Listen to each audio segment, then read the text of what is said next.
Tuhan, kami dari kelompok Dua Logika akan menyajikan materi kami mengenai ilmu nalar, apa dan mengapa. Apa itu ilmu nalar?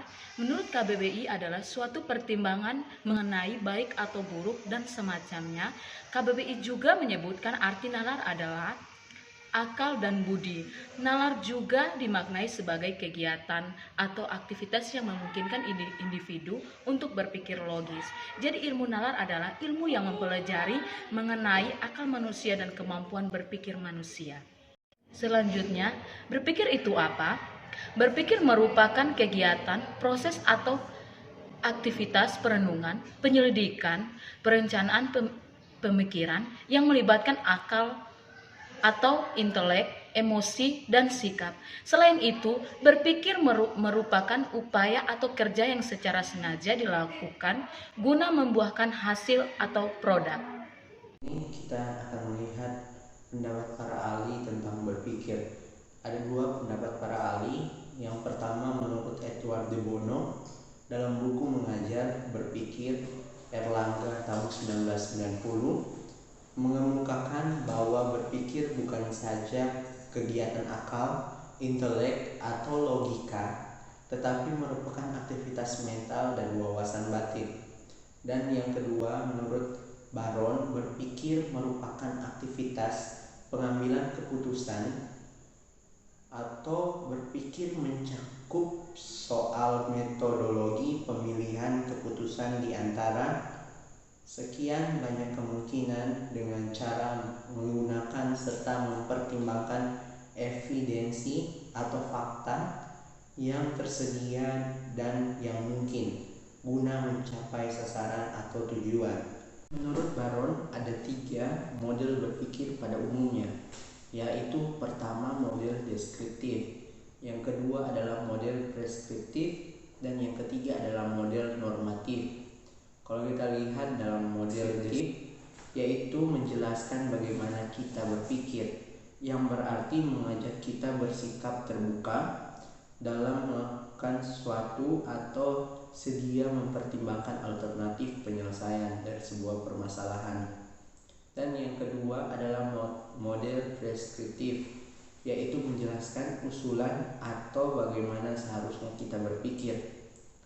Berpikir dengan pendekatan preskriptif ini membuat kita berhadapan dengan soal model, pola atau desain. Cara berpikir kita terikat oleh pola tertentu. Bisa juga kita kemukakan bahwa dalam memikirkan sesuatu, kita tidak hanya tiba kepada kesimpulan, tetapi juga mengemukakan model berpikir seperti langkah pemecahan masalah yang lebih tepat. Dan kita lihat pada model normatif, yaitu menjelaskan standar, ukuran atau patokan. Dengan model normatif kegiatan berpikir, kita berarti tidak dapat bebas menilai seseorang. Dengan berpikir ini ada unsur moral atau unsur etis dari kegiatan berpikir. Barangkali ada perkara tertentu yang secara moral tidak patut kita berpikirkan karena akan membawa kepada keputusan yang keliru, lalu kita tidak mempertimbangkan perkara itu.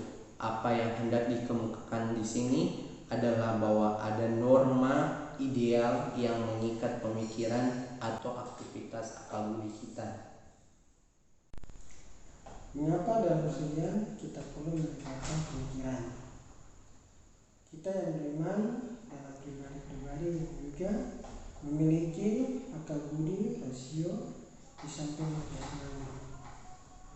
Pengertian kita lahir dari sikap, iman, dan sebaliknya pengertian dapat memperkaya hidup beriman kita.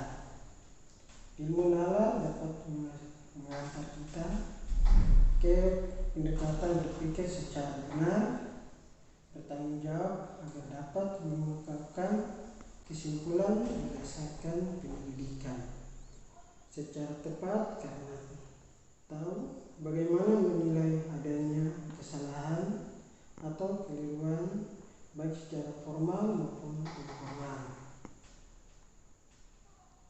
Kita kembali ke atas tentang pemikiran.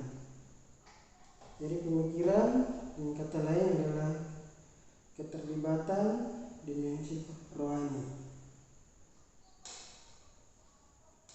Dalam kegiatan akal budi, selain itu berpikir pun selalu merupakan upaya memperluas referensi, yakni dengan cara mengolah informasi sebaik mungkin untuk digunakan.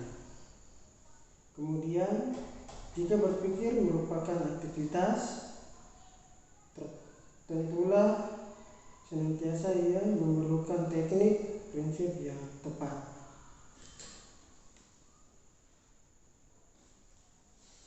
Mengapa dalam bidang studi teologi dibicarakan pokok kuliah, cara berpikir atau ilmu nalar?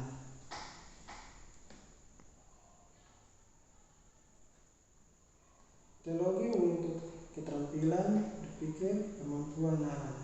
Sebab dalam berteologi kita menegakkan refleksi, dialog secara menyeluruh. Karena itu kita perlu belajar tentang ilmu nalar.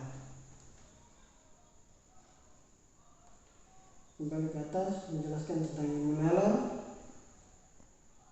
Jadi ilmu nalar adalah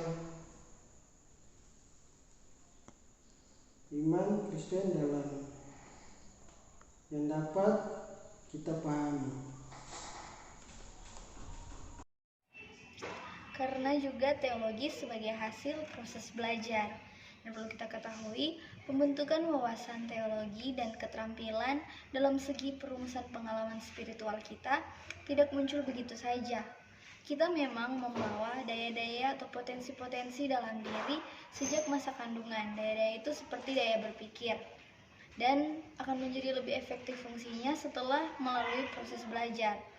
Dan kemampuan nalar merupakan hasil atau produk dari proses belajar, baik secara formal maupun secara informal.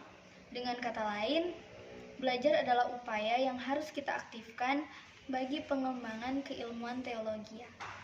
Agar berjalan secara efektif dan efisien, proses belajar menuntut perlunya pengembangan 3 aspek, yaitu yang pertama, cognitive knowledge atau pengetahuan dasar secara kognitif, dan yang kedua, metacognitive knowledge atau kesadaran pribadi kita tentang bagaimana cara atau strategi mendapatkan pengetahuan, dan yang ketiga, skill of learning, yaitu mengembangkan keterampilan belajar. Jadi, cognitive knowledge yaitu kita harus mempunyai pemahaman, pengertian, dan informasi dasar yang tersimpan dalam akal budi kita untuk dapat membantu dalam peningkatan pengetahuan yang lebih besar. Seperti yang dikatakan dalam Amsal 4 ayat 5, permulaan hikmat ialah perolehlah hikmat. Dan kemudian setelah memperoleh hikmat, perolehlah pengertian. Kita membangun pengetahuan di atas pengetahuan yang telah kita peroleh sebelumnya. Dan metacognitive knowledge yaitu kesadaran bagaimana cara atau strategi kita mendapatkan pengetahuan, yaitu kita mengetahui atau kita mencari tahu, menyadari strategi-strategi apa atau prinsip-prinsip apa yang baik kita lakukan untuk belajar dengan lebih efisien dan lebih efektif. Nah, dan yang ketiga, skill of learning, yaitu agar lebih baik dalam belajar atau lebih efektif dalam belajar, kita perlu mengembangkan keterampilan belajar kita. Nah, mengapa demikian? Mengapa kita perlu skill of learning ini dalam proses belajar yang baik? Karena diri kita sendiri terbatas atau kita tidak serba bisa, maka dari itu kita perlu pengetahuan atau cara belajar yang baik dari luar. Kita perlu pengetahuan dari luar, bahkan kita perlu masukan-masukan dari orang lain. Itu yang dikatakan skill of learning. Misalnya kita perlu bantuan dalam berpikir secara logis. Nah, itu kita perlu belajar ilmu nalar, kita perlu belajar bagaimana cara berpikir yang baik dan cara belajar yang efektif. Yang menjadi kesimpulan kelompok kami, kembali ke pertanyaan tadi, apakah perlu mempelajari ilmu nalar dalam bidang studi? Jawabannya ya, sangat perlu, karena kemampuan nalar juga penting dalam peningkatan kualitas iman kita. Hidup beriman kita tidak lepas dari aktivitas akal budi, intelek, ataupun pemikiran. Namun, kemampuan nalar bukanlah norma dalam kebenaran iman Kristen. Namun itu diperlukan untuk memperlengkapi kita dalam kehidupan beriman kita.